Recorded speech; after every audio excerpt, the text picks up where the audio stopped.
আমাদের মুর্শিদাবাদের হাজারদুয়ারি থেকে শুরু করে দিল্লির লালকেল্লা পর্যন্ত আজকের দিনে নরেন্দ্র মোদী যেই কুতুব মিনারে দাঁড়িয়ে লালকেল্লায় দাঁড়িয়ে পতাকা উত্তোলন করে, এই লালকেল্লা কুতুব মিনার এটাও মুসলমানদের সম্পত্তি। মুসলমানদের এখনও চিহ্নগুলো ভারতবর্ষের বুক থেকে এখনও মিটে যায়নি। অথচ 800 বছর মুসলমানরা এত গোটা ভারতবর্ষকে ক্ষমতায় ছিল, রাষ্ট্র পরিচালনা করেছে, কিন্তু কি হয়ে গেল? মাত্র 100-150টা বছরের পরিবর্তন করার কারণেই আজ মুসলিমরা এই ভারতবর্ষের বুকেই তারা আছে ভীত সন্ত্রস্ত, তারা ভয়ের মধ্যে থাকে। বা ভয়ের মধ্যে আছে না নাই কথা বলেন? প্রত্যেক বছরে বছরে ভয় বাড়ছে। 2 বছর 4 বছর আগে ছিল বাবরি মসজিদ নিয়ে, তার আগে একটা চলে গেল 3 তালাক নাই 1 তালাক। মানে সর্বক্ষেত্রে প্রত্যেক বছরে 2 বছর 3 বছর পর পর নতুন একটা ইস্যু এসে ভারতবর্ষে মুসলমানদেরকে আজকে মানসিক দিক দিয়েও তারা আজকে হেনস্থা করছে না ভাইজান? শারীরিকভাবে আমি এই জন্য আপনাদের আজ থেকে 2 বছর আগে আমার একটা ইউটিউবে আলোচনা আছে, দেখবেন যে মুসলিম জাতির অধঃপতনের কারণ। ওই আলোচনা 2 নম্বর পয়েন্টে বলেছিলাম, কথাটা ছোট হলেও কথা অনেক গভীরতা আছে, অনেকে বুঝতে পারেন নাই।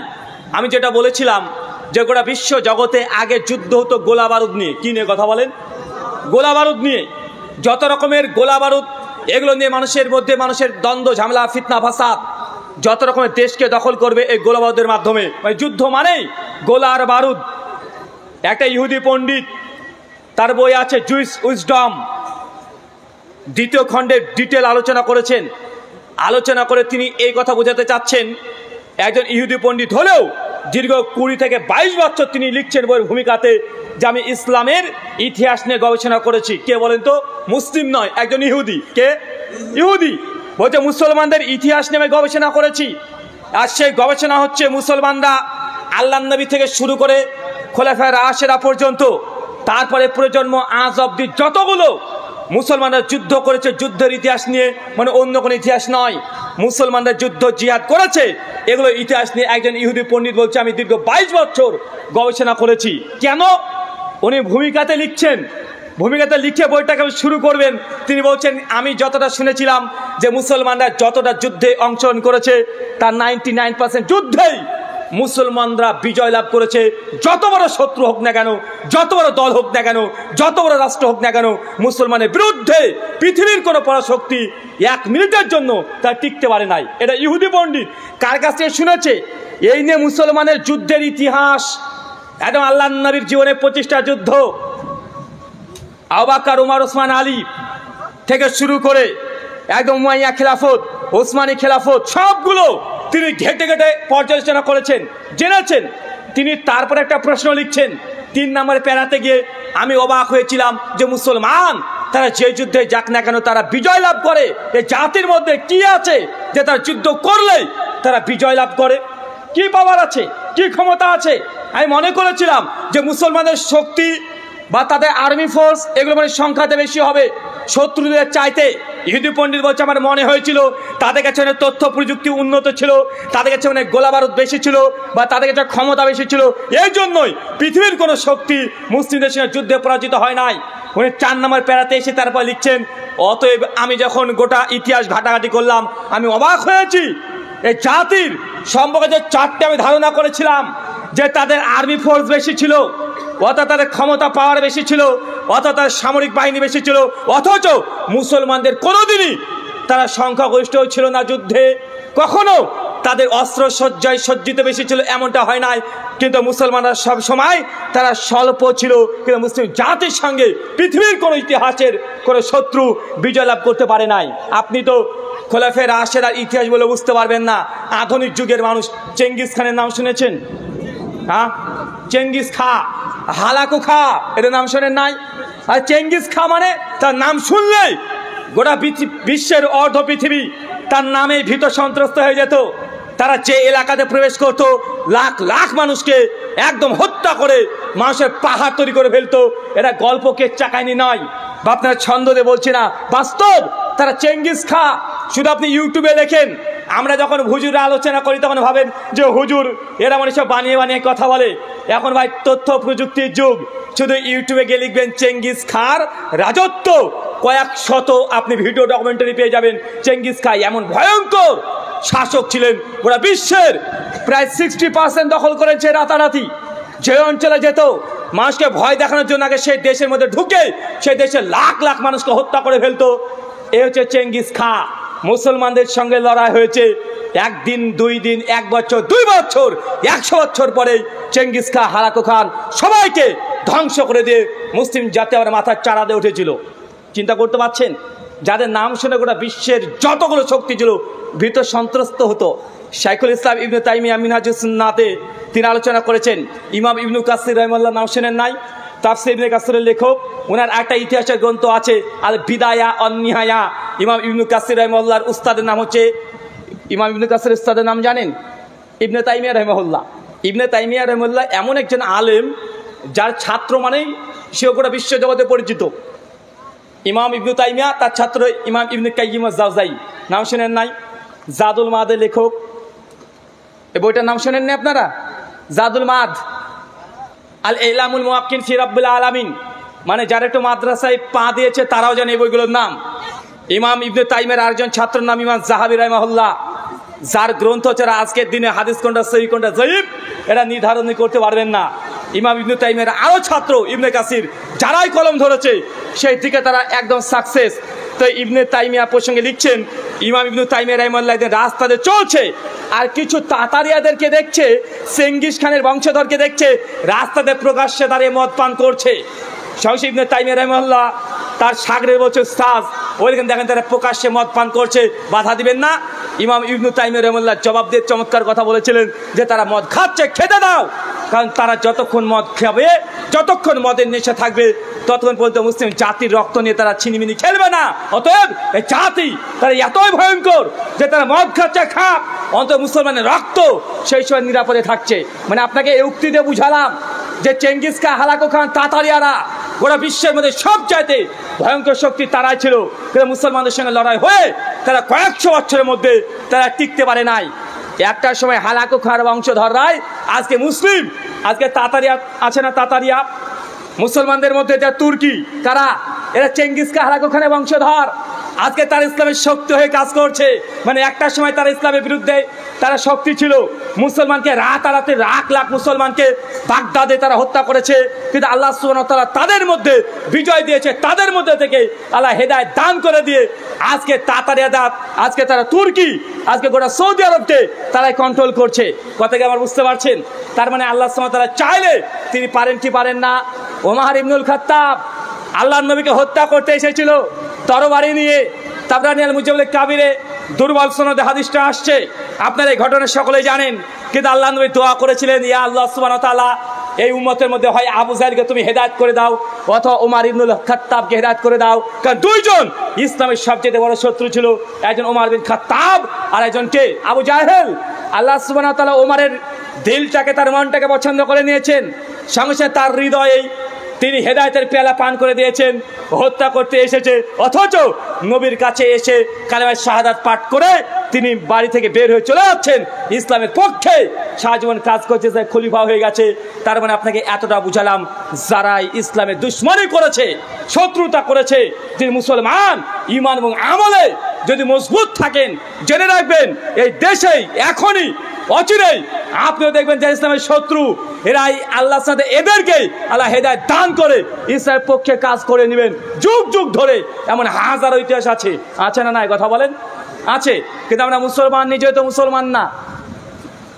আল্লাহ নেই বলছেন সেই মুসলিম, তাবরানী মুজাল্লিল কাবির হাদিস 1665, মান তারাকা সালাতা মুতাম্মাদান ফাকাদ কাফারা, যে ব্যক্তি ইচ্ছাকৃত নামাজকে পরিত্যাগ করে দেয় এই ব্যক্তি কাফের। আল্লাহ নবীর ভাষা, আমি ব্যাখ্যা করতে যাব না। ফাকাদ কাফারা, যে নামাজ পড়ে না এ ব্যক্তি কাফের। তার নাম যতই আব্দুল্লাহ হোক, যতই আব্দুর রহমান হোক, যতই তার নাম আব্দুর রহিম হোক, নবীর ভাষা যে নামাজ পড়ে না সে কাফের। তো আপনি শুধু নামে আব্দুর রহমান হয়ে কি করবেন? আপনি রেশনের দোকানে গেছেন মুসলিম, বিয়ে করতে যাচ্ছেন কালেমা পড়ে, যে ওইখানে আপনি মুসলিম, কিন্তু আল্লাহর খাতাতে আপনি মুসলিম আর নাই, আপনি নিজেই জানেন না আপনি যে কেমন কাফের। এই কথা আল্লাহ নবী হাদিসে বলে গেছেন, সুনান নাসাই হাদিস 466। আল্লাহ নবী বলছেন, যে ব্যক্তি নামাজকে পরিত্যাগ করে দেয়, নামাজ পড়ে না, ওই ব্যক্তির হাসর হবে ফেরাউনের সঙ্গে। বর্তমান যুগে তাফসীর যদি করতে হয়, ওই ব্যক্তির হাসর কিয়ামতের মাঠ হবে নরেন্দ্র মোদী, যোগী, অমিত শাহ এদের সঙ্গে। কথা বুঝতে পারলেন? মানে ফেরাউনকে তো আপনি চিনেন না, চেনেন নাকি? ফেরাউন আপনি কতটুকু জানেন তার সঙ্গে? মানে গোটা বিশ্বের জালেম শাসক তিনি। ফেরাউন আল্লাহ নবী বলছে যে নামাজ পড়ে না সেটা কাফের। কোন কোয়ালিটির কাফের? কোন কোয়ালিটির? হাদিসে নবী নিজে বলে দিচ্ছে যে নামাজ পরিত্যাগ করে দিয়েছে ওর হাসর হবে ফেরাউনের সঙ্গে, নমরুদের সঙ্গে, হামানের সঙ্গে, এই কাইটের মানুষের সঙ্গে। তাদেরকে যদি না চিনেন, জেনে এখন যে 3-4 জনের নাম বললাম, এর চাইতেও ভয়ঙ্কর ভয়ঙ্কর মানুষের সঙ্গে আপনার কিয়ামত হবে। মানে আপনি তার মানে কত বড় কাফের এটা আপনি নিজেই বিচার করে নেন, নিজে বিশ্লেষণ করে নেন। আপনি যদি নিজেই মুমিন না হন, আল্লাহর রহমত, আল্লাহর দয়া আপনার উপরে আসবে। কথা বলেন?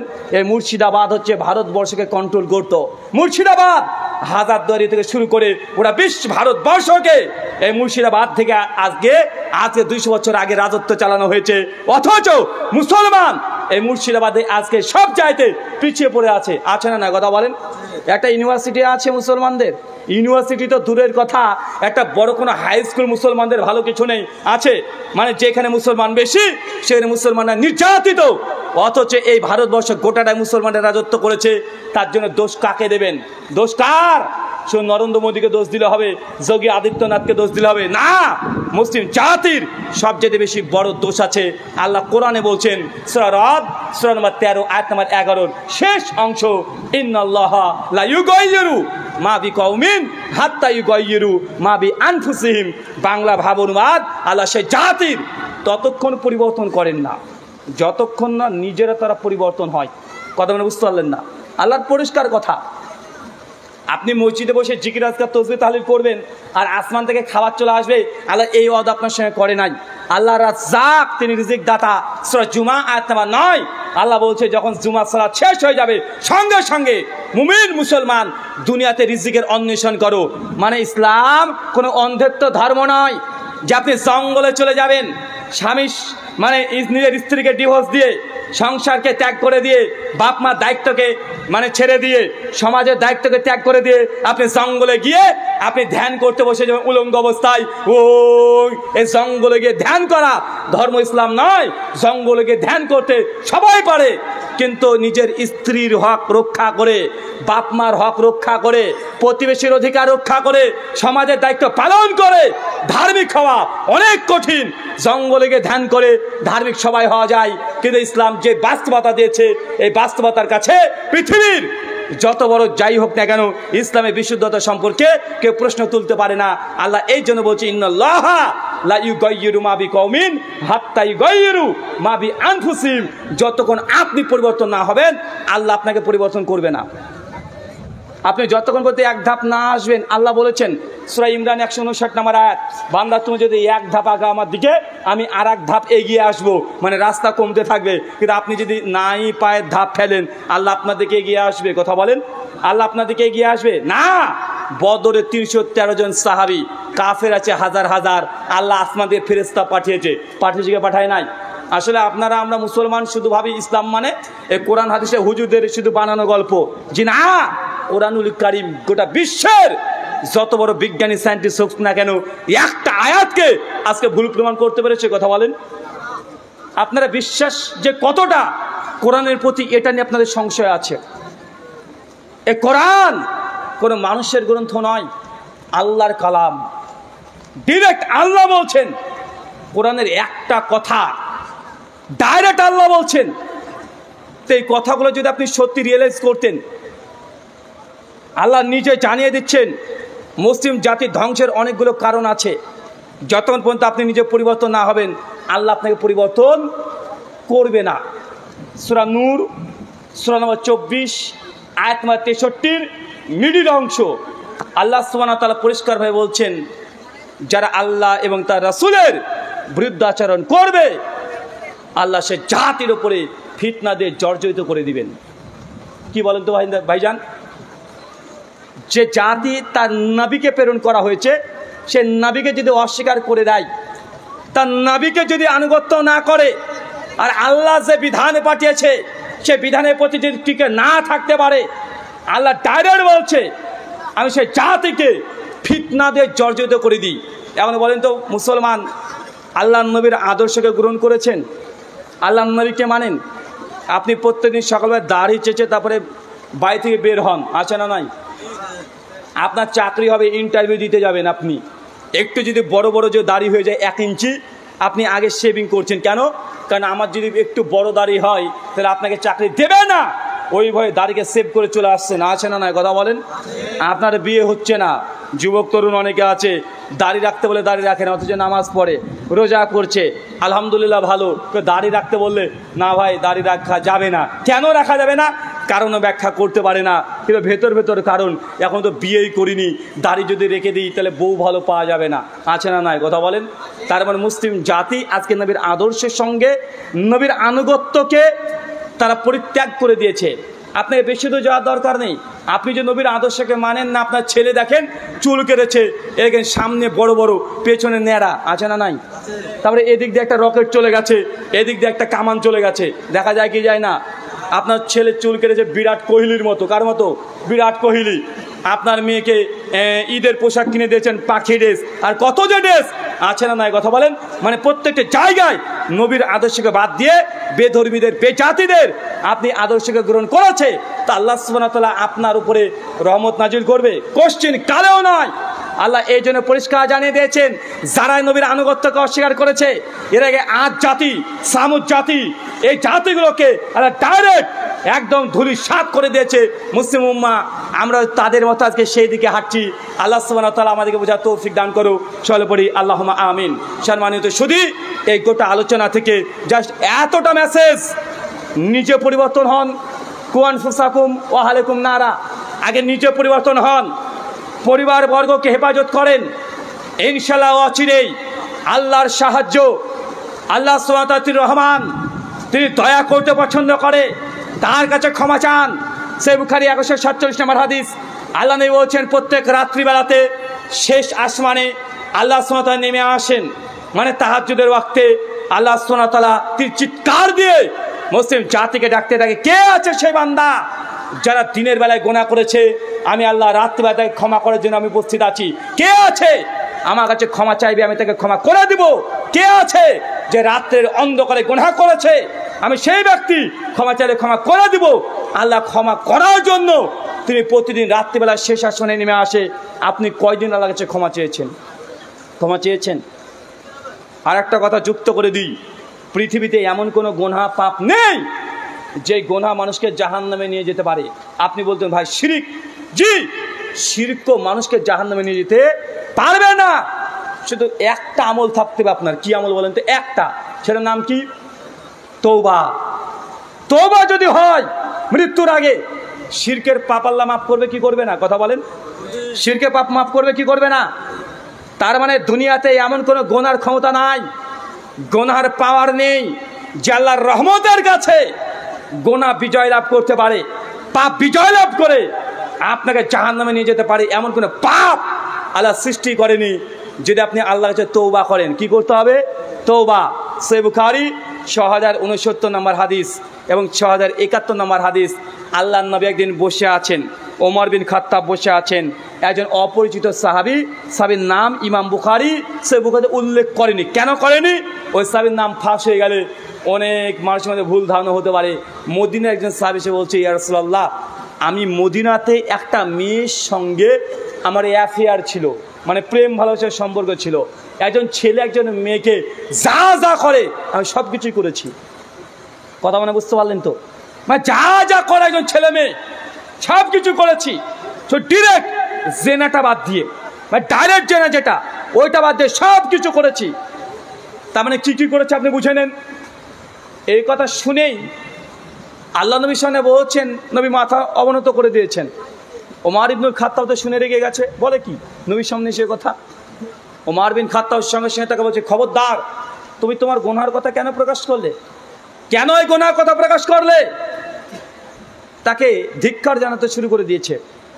আল্লাহ নবী কোনো জবাবও দেয় না সাহাবীকে।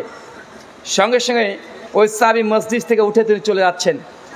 আল্লাহ নবী থেকে পার্সোনাল ডাকলেন, ওমরের সামনেও না, পার্সোনাল ডেকে তাকে বললেন যে তুমি কি মেয়েটার সঙ্গে এই এই খারাপ কাজগুলো করেছো? জি। আল্লাহ নবী তখন বলছেন যে তুমি প্রতিদিন গভীর রাত্রিবেলাতে উঠে তাহাজ্জুদের সালাতে দাঁড়িয়ে যাও। তাহাজ্জুদের সালাত এমন এক ইবাদত যে চেনার মতো মহাপাপ তাহাজ্জুদের সালাত দিয়ে ধ্বংস করা যায়। 5 ওয়াক্ত সালাত তো সবাই আদায় করি, নফল সালাত তাহাজ্জুদ আদায় আছে আমাদের, কথা বলেন। সবচেয়ে বরকত রহমত নাজিল হয় কখন?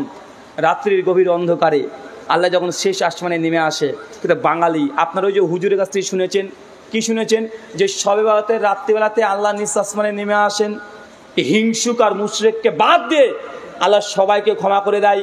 এই জন্য বাঙালি মুসলমান সবে বরাত ধুমধাম করে পালন করে, আছে না নাই? কথা বলেন। অথচ যে হাদিস তাবরানি আওসাদের হাদিস, এই হাদিস জয়ীফ, মানে এই হাদিস আমলযোগ্য না। কিন্তু বুখারীর এই হাদিসে আল্লাহ প্রত্যেক রাত্রিবেলাতেই আসে। কি বলেন তো ভাইজান? প্রত্যেক রাত্রিবেলাতেই আসে, কিন্তু এই হাদিসের প্রতি মুসলমানের আমল নেই। অন্ততপক্ষে এই আমলটা আপনার জীবনে থাকা দরকার। অন্ততপক্ষে আল্লাহর কাছে 2 রাকাত তাহাজ্জুদের সালাত আদায় করে নিজের জন্য, মুসলিম উম্মাহ যে ফিতনায় জর্জরিত তাদের জন্য দোয়া করেন। ইনশাল্লাহ অচিরেই আপনার উপর, আপনার পরিবারের উপরে রহমত বরকত আল্লাহর পক্ষ থেকে নাজিল হবে। সে বুখারী 6071 নম্বর হাদিস। আল্লাহ নবী কিয়ামতের মাঠ সম্পর্কে তিনি বলছেন, আল্লাহ সুবহানাহু ওয়া তাআলা কিয়ামতের মাঠে কিছু কিছু মানুষকে পার্সোনাল ডাকবেন। পার্সোনাল, সবার সামনে নয়। Crore crore, million, billion, trillion মানুষ, তার মধ্যে পার্সোনালভাবে কিছু মানুষকে আল্লাহ ডাকবেন। ডাকার পরে আল্লাহর মধ্যে আর ওই বান্দাগুলোর মধ্যে আল্লাহটা পর্দা দিয়ে ঘিরে দিবেন, মানে কেউ যেন তাদেরকে দেখতে না পায়। এরপর আল্লাহ সুবহানাহু ওয়া তাআলা ওই বান্দার হাতে একটা কাগজের টুকরা দিয়ে দিবেন। কাগজের টুকরা যখন পেয়ে যাবে, তখন আল্লাহ বলবে এটাকে খোলো। বান্দার সঙ্গে সঙ্গে খুলে ফেলবে। খোলার পরে আল্লাহ বলবে ইকরা, তুমি পড়তে থাকো, কি লেখা আছে। ও তখন পড়তে শুরু করবে। যখনই পড়তে শুরু করবে তখন দেখবে তার গুনাহগুলো লেখা আছে। কি লেখা আছে? কথা বলেন। তার গুনাহ, পাপ। আল্লাহ তখন বলবে গুনাহ কি তোমার? ও তখন স্বীকার করে, জি আল্লাহ, আমার রব প্রতিপালক, এই গুনাহটা আমার। আল্লাহ আবার বলে, এই গুনাহটা? আল্লাহ, এটা আমার গুনাহ। আল্লাহ তাকে বলবে যে বান্দা, তুমি যে গুনাহগুলো করেছে, যেগুলো কাগজে দিয়েছি, এই গুনাহগুলো তুমি গোপনে করেছিলে। এই গুনাহগুলো তুমি একাকী করেছিলে, এটা তোমার গোপন গুনাহ। তুমি এই গুনাহ সম্পর্কে দুনিয়ার কোনো মানুষের কাছে শেয়ার করোনি, দুনিয়ার কোনো মানুষকে এই গুনাহটাকে প্রচার করোনি, শেয়ার করোনি, কাউকে জানাওনি। তার জন্য আমি আল্লাহ তোমাকে দুনিয়াতে অপমান করতে চাই নাই। তুমি নিজের গুনাহ নিজে গোপন করে রেখেছো। আমি আল্লাহ তোমার গুনাহটাকে দুনিয়াতেও গোপন করে রেখেছিলাম। যাও, আজকে কিয়ামতের মাঠে তোমাকে লজ্জিত করব না। তোমার এই গুনাহর কোনো হিসাব আজকে আমি আর নেব না। আল্লাহ কাগজকে, গুনাহর কাগজকে সহজে তার কাছে নিয়ে ওটাকে বাতিল করে দিবে। তার মানে কি বুঝলেন আপনি? ইমাম হাজার আসকালানী ফাতুল বারি আলা সহিহ বুখারী 6071 নম্বর হাদিসের ব্যাখ্যা করতে গিয়ে বলছেন, দুনিয়াতে কোনো মানুষ যদি পাপ করে আর পাপ যদি প্রচার না করে, দুনিয়াতে আল্লাহ তার পাপ ফাঁস করবেন না। কথাকে বুঝতে পারলেন না ভাইজান? অনেক যুবক যুবতী, তরুণ তরুণীরা আছে, তারা একসঙ্গে 14 ফেব্রুয়ারি পালন করেছে, বা গার্লফ্রেন্ডের সঙ্গে গিয়ে একটু ঘোরাঘুরি করেছে, ওটাকে আবার এই যে মোবাইলের মাধ্যমে ধারণ করেছে, ভিডিও করেছে। 2 দিন 4 দিন 10 দিন পরে মেয়েটার বিয়ে হবে এগুলো শুনেছে, ছেলেটার ঠিক নেই, তখন বলছে তুই বিয়ে করে দেখ, তোর ভিডিও আমার কাছে আছে, সোশ্যাল মিডিয়ায় ভাইরাল করে দেবো। আছে না নয়? কথা বলেন। আছে না? গুনাহ করেছেন এবং ওটা কি করেছেন? সেভ করে রেখেছেন, পাপ করেছেন। আর সেই পাপের আপনি ডকুমেন্টস তৈরি করে রেখে দিয়েছেন। যদি পাপের কোনো ডকুমেন্টস যদি আপনার কাছে থাকে, আর ওই গুনাহ যেটা করেছেন, ওই গুনাহ যদি আরেকজনকে শেয়ার করেন, আপনি নিজেই যদি প্রকাশ করে দেন, জেনে রাখবেন এই পাপ, এই গুনাহ দুনিয়াতেও আল্লাহ একদিন প্রকাশ করে দিবে। আর আপনি গুনাহ করেছেন, কেউ জানে না, কাউকে শেয়ার করেননি, ইনশাআল্লাহ আল্লাহ সেই গুনাহটা দুনিয়াতে আপনার চেপে রাখবেন, আল্লাহ প্রকাশ করবেন না। কিয়ামতের মাঠেও ওই গুনাহের কোনো হিসাব হবে না। সহিহ বুখারী 6069 এবং 6071 নম্বর হাদিস। এটা যে কোনো হাদিসের গ্রন্থ না। সহিহ বুখারী মানে কি জানেন? এটা যে শেখ আব্দুর রাজ্জাক বিন ইউসুফ হাফিজাহুল্লাহ, বাংলাদেশের বিখ্যাত আলোচকের ভাষা দিয়ে বলতে হয়, তিনি এইভাবে বলেন, আম গাছে জাম ধরতে পারে ধরে না, আমাশা রাতে চাঁদ উঠতে পারে উঠে না, শৈল ছিদ্র দিয়ে ফাল ঢুকে যেতে পারে ঢুকে না, কিন্তু বুখারী এর মধ্যে সরিষার দানা ঢোকানো যাবে না। মানে কোরআনের পরে সবচাইতে বিশুদ্ধ গ্রন্থের নাম কি? বুখারী। তার মানে আপনি বুঝতে, এই হাদিস দুটো বুখারীর মানে, গুনাহ যদি হয়ে যায় আল্লাহর কাছে তওবা করেন। কি করবেন? কথা বলেন ভাইজান। কি করবেন? আরো জোরে কি করবেন? তওবা করবেন। জামে তিরমিজি হাদিস নাম্বার 3025 নম্বর হাদিস, নবী বলছেন এই প্রতিদিন 70 থেকে 100 বার তওবা করি। বলেন তো আমার নবীর কি গুনাহ ছিল? কোনো গুনাহ ছিল না, কোনো গুনাহ নেই। বলসাল ফাতা 2 নম্বর আয়াত আল্লাহ জানিয়ে দিয়েছেন যে আপনার গুনাহ তো দূর কি বাত, আপনার দ্বারা যদি কোনো ত্রুটি বিচ্যুতি হয়েছে আমি আল্লাহ সেগুলোকে মাফ করে দিয়েছি। আপনার আগের পরে যা ত্রুটি বিচ্যুতি সবগুলোকে আমি আল্লাহ মাফ করে দিয়েছি। তারপরে আল্লাহ নবী আলাইহিস সালাম প্রতিদিন 60 থেকে 70 বার, কিছু মনে আছে 100 বার তিনি তওবা ইস্তেগফার পাঠ করতেন। আর আপনি কত বড় আল্লাহর ওলি যে আপনার একবারও তওবা পড়তে হয় না। মুসলমান তো প্রেস্টিজ মনে করে। আজকে যদি আপনাদেরকে বলি ভাই আপনি অন্যায়টা করেছেন তওবা করেন, তওবা করেন, আপনি প্রেস্টিজ, আমি তওবা করবো মানে আমাকে তওবা করতে বলে কেন হুজুর? আরে হুজুর আপনি তওবা করতে বলার কে? ভাই বলে কি বলেন না, কথা বলেন। আরে ভাই তওবা তো করবি তুই আল্লাহর কাছে, হুজুরের কাছে করবি নাকি? আর তওবা তো আল্লাহর কাছে করবে। নবী বলছেন প্রতিদিন 100 বার তওবা করি। আর আপনাদেরকে যদি বলি ভাইজান আপনার যারা নামাজ পড়েন আজ থেকে তওবা করেন, ভাই তুমি এই অন্যায়টা করেছো, তুই বন্ধন থেকে লোন নিয়েছো, আজ থেকে বন্ধন এই ব্যাংক ব্যবস্থাকে এই পরিবার থেকে বাতিল করতে হবে। কেন? যে জাতির মধ্যে সুদ, অশ্লীলতা, বেহায়াপূর্ণ এগুলো বৃদ্ধি করে দেয়। আল্লাহ সুবহানাহু ওয়া তাআলা নবী বলছেন ওই জাতির ওপরে আল্লাহ জালেম শাসক দিয়ে আল্লাহ নির্যাতন চাপিয়ে দেয়। জালেম শাসক কেন আপনার ওপরে? কেন? সে বুখারীতে তার উত্তর আছে। আপনারা তো কোরআন হাদিসগুলোকে সে বই দেখতে চান না। সে বুখারী কিতাবুল ফিতান একবার উঠে দেখবেন। আল্লাহ নবী ডাইরেক্ট জানিয়ে দিয়েছেন 5টা অপরাধের কারণে দুনিয়াতে 5টা অপরাধ যদি বাড়তে থাকে আল্লাহর 5টা গজব আল্লাহ সে জাতি বলে দিতে থাকে। এক, যে জাতি যাকাত আদায় করবে না সে জাতির ওপরে আল্লাহ সুবহানাহু ওয়া তাআলা বৃষ্টি আস্তে আস্তে আস্তে আস্তে কমিয়ে দেবে। ভাই বলেন তো বৃষ্টি এখন আজ কম আছে না নাই? এখন সময় বৃষ্টি আসে? আল্লাহ নবীর কথা তো বিশ্বাস করেননি। যখনই যাকাত মানুষ দিতে চাইবে না সেই সময় তাহলে বৃষ্টি কমিয়ে দিবেন। আর বৃষ্টি কমলে কি হবে? কথা বলেন কি হবে? আপনি ভাবছেন যে ফল ফসল শুধু বৃষ্টি কি শুধু ফল ফসলের কাজ হয়? গোটা সিস্টেম নির্ভর করে এখন কিসের ওপরে? এই আবহাওয়ার উপরে। গোটা সিস্টেম, গোটা পৃথিবীর উষ্ণতা সব কিছু নির্ভর করছে এই প্রাকৃতিক কিছু সম্পদের উপরে। শুধু বৃষ্টি শুধু পানি আসে না আকাশ থেকে, শুধু পানি আসে না, আরও বিভিন্ন রকমের পদার্থ। যারা অ্যাস্ট্রোনমি নিয়ে পড়াশোনা করছেন তারা জানেন, যারা কোয়ান্টাম মেকানিক্স নিয়ে পড়াশোনা করছেন তারা জানেন ওই বিষয়ে আলোচনা করতে গেলে আর এক দিকে চলে যাবে। আল্লাহ সুবহানাহু ওয়া তাআলা এই জন্য বলছে যখনই যাকাত মানুষ আর দিতে চাইবে না সে জাতির উপরে প্রথম আল্লাহ সুবহানাহু ওয়া তাআলা বৃষ্টি আসমান থেকে দেওয়া বন্ধ করে দিবে। আর এমন সময় বৃষ্টি দেবে যে সে বৃষ্টিটা আপনার জন্য উপকারী থাকবে না, আপনার জন্য ক্ষতির কারণ হয়ে থাকবে। দেখবেন বৃষ্টি তখন হবে, ঝড় তখন হয়, যেন আমের মুকুল হয়, তাই না? এটা কার দোষ? এটা আপনার দোষে, এটা আপনার দোষে। 2, আল্লাহ বলছেন যে জাতির মধ্যে বেহায়াপূর্ণ নর্তকী, নাচ, গান, ডিজে, মানে এখনকার আধুনিক ট্রান্সলেশন, নর্তকী, বাদ্যযন্ত্র। বাদ্যযন্ত্র কি ব্যাখ্যা করবো আমরা হাদিসের? ডিজেও এখন বলা যাবে না, ডিজে। এই যেগুলো যত বেশি আস্তে আস্তে চলতে শুরু করবে সে জাতির ওপরে আল্লাহ সুবহানাহু ওয়া তাআলা বলছে মহামারী দিয়ে আমি তাদেরকে ছেড়ে দেবো। মানে মহামারী। দেখেন এমন এমন রোগ আপনার শরীরে চলে এসেছে আপনি নিজে সুস্থ না। কোটি টাকা তো ইনকাম করেন, 5 টাকা দামের রসগোল্লা দেখে জিহ্বা আপনার টপ টপ করে পানি পড়ে। যদি বলি ভাই আপনি একটু মিষ্টি খান, ওভাবে মিষ্টি তো দিচ্ছে না, বোমা দিচ্ছে মনে হয়। কেন? ও সুগার আছে না নয়, কথা বলেন। মানে বেচারা কোটি কোটি টাকা ইনকাম করে কিন্তু মিষ্টি খেতে মনও চায়, কিন্তু ওকে যদি আপ্যায়ন করে যদি বলেন ভাই একটু মিষ্টি খান ভাইজান, একদম আমাদের মুর্শিদাবাদের ওই যে আমি জলঙ্গি থেকে নিয়ে এসেছি কাঁচা রসগোল্লা, দারুণ টেস্ট, একবার খেয়ে দেখেন, ওর খেতে মন চাইবে কিন্তু খাইতে পারবে না। কেন? ও ভাবে আমার এই খাওয়া মানে বোমার মতো কাজ করবে, মানে ও আগেই শেষ। আছে না নয়, কথা বলেন। 1 সময়তে খাসি মাংস কিনতে পারানি বেচারা, কিন্তু এখন হারাম ইনকাম করে করে অনেক ইনকাম করে এখন টাকা পয়সা অনেক হয়েছে, খাসি মাংস বাড়িতে পড়ে থাকে, নষ্ট হয়ে যায়, বেচারা 1 পিস খেতে পারে না। আছে না নাই? কেন?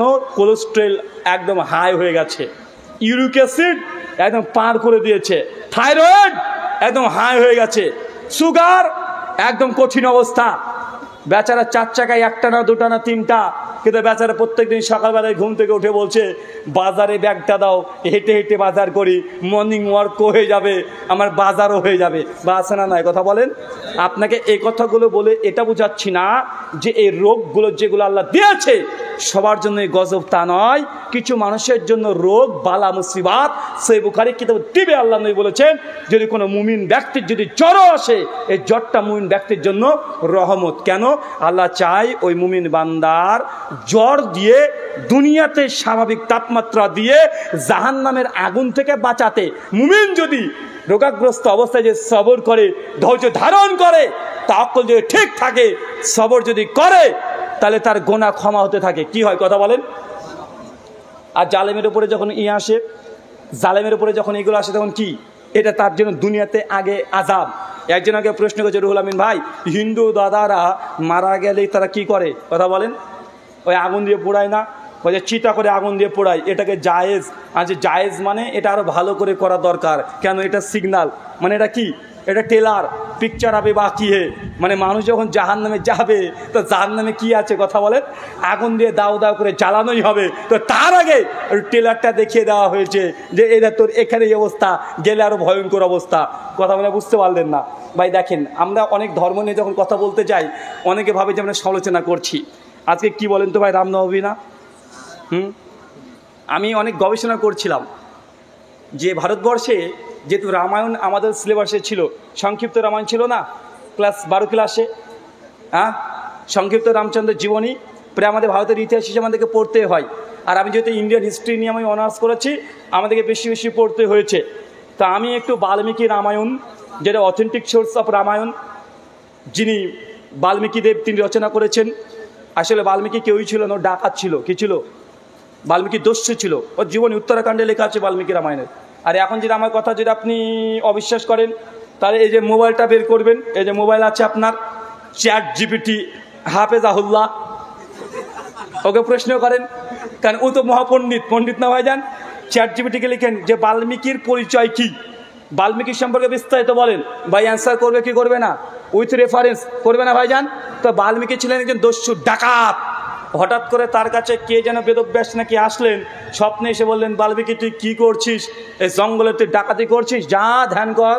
ও জঙ্গলে চলে গেল, একদম অর্ধলুঙ্গ অবস্থায় ধ্যান করলো। সঙ্গে সঙ্গে তিনি ভবিষ্যৎ তিনি দেখে ফেললেন যে ভবিষ্যতে একজন ব্যক্তি আসছে, তার নাম শ্রী রামচন্দ্র। তিনি সঙ্গে সঙ্গে রামচন্দ্রের জন্মের প্রায় 60,000 বছর আগে বাল্মীকি রামায়ণ রচনা করে রেখে দিয়েছে। কত বছর আগে? 60,000 বছর আগে। রাম এসেছেন ত্রেতা যুগে। ত্রেতা যুগ মানে এটা হচ্ছে কলিযুগ, মানে কলিযুগ, মানে আজ থেকে প্রায় 7,000 বছর আগে। কত বছর আগে? 7,000 বছর আগে রামচন্দ্র তিনি দুনিয়াতে জন্মগ্রহণ করেছেন। কিন্তু দাদারা আবার বলছে বাবরি মসজিদ নাকি বাবরের সময় রাম জন্মভূমির ওপরেই করেছে।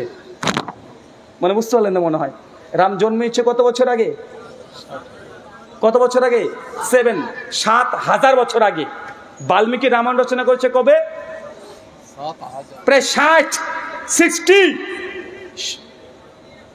7,000 বছর আগে। এখন বলেন তো ভাইজান, হিসাবে তো মিলে না। রাম জন্মেছে ত্রেতা যুগে, ত্রেতা যুগে বাবরকে কিভাবে পেয়ে গেল রে ভাই? বাবর তো কলিযুগের মানুষ, মাত্র 400 বছর আগেকার মানুষ, তাই না ভাইজান? তো কিভাবে এটা আবার রামের জন্মভূমি হয়ে গেল? ওই যে রাম জন্মেছে ত্রেতা যুগে, আমার হিসাবে মিলাতে পারিনি, আমি হিসাবে অনেক কিছুই মিলাতে পারিনি। এখন এগুলো বললে বলবে যে ধর্মের সমালোচনা করছি। আমি ধর্মের সমালোচনা করছি না, আমি ইতিহাসের ছাত্র, তাই ইতিহাস নিয়ে কিছু জানার আগ্রহ, এই জন্য একটা প্রশ্ন করেছিলাম। জান, রামচন্দ্র তিনি হিন্দু দাদাদের পুরুষোত্তম, যা ইচ্ছা তাই করতে পারে। তবে রাবণকে নিয়ে আমার খুব কনফিউশন ছিল, রাবণ কে?